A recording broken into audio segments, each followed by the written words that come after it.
சோம்பு,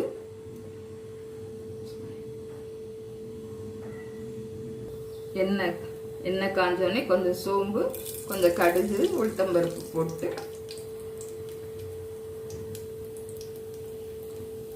கடுகு வெடிச்சதும் நம்ம எடுத்து வச்சுக்கணும் வெங்காயம், 2 பூண்டு, 2 பச்சை மிளகாய் எல்லாம் போட்டு நல்லா வதக்கலாம்.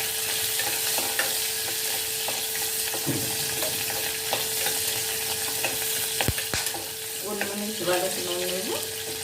நம்ம அரைச்சி வச்சுருக்க கத்திரிக்காய்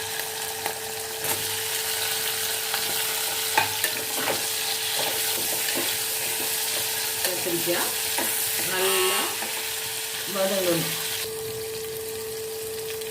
கத்திரிக்காய் நல்லா வதங்கிடுச்சு. அதில் நம்ம அரைச்சி வச்ச தக்காளி,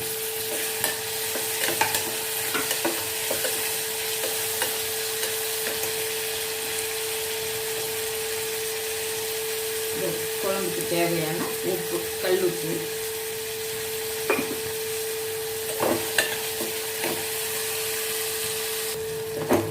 இப்போ நம்ம தக்காளி வதங்கிட்டு இருக்கும் போல இந்த மசாலா எல்லாம் போட்டுடலாம். இது ஜீரகமும் வத்தலும் வறுத்து பொடி பண்ணி வச்சுருக்குது. அது போட்டால் தான் நல்லாயிருக்கும். வேறு பொருள் சேர்க்க தேவையில்லை. நல்ல மசாலாவும் இதோட நல்லா கலந்து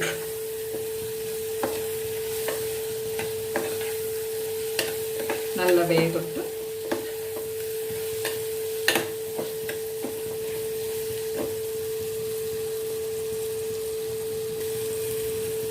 இப்போ நல்ல மசாலா நல்லா வெந்துருச்சு.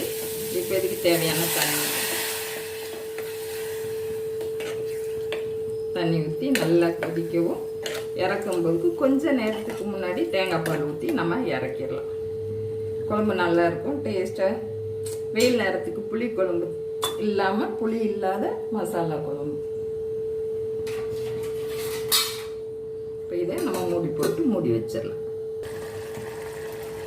இப்போ இந்த குழம்பு நல்லா கொதி வந்து நல்லா மசாலா எல்லாம் வறுத்து இதாகிடுச்சு. இப்போ நம்ம தேங்காய் பால் ஆட் பண்ணிக்கலாம்.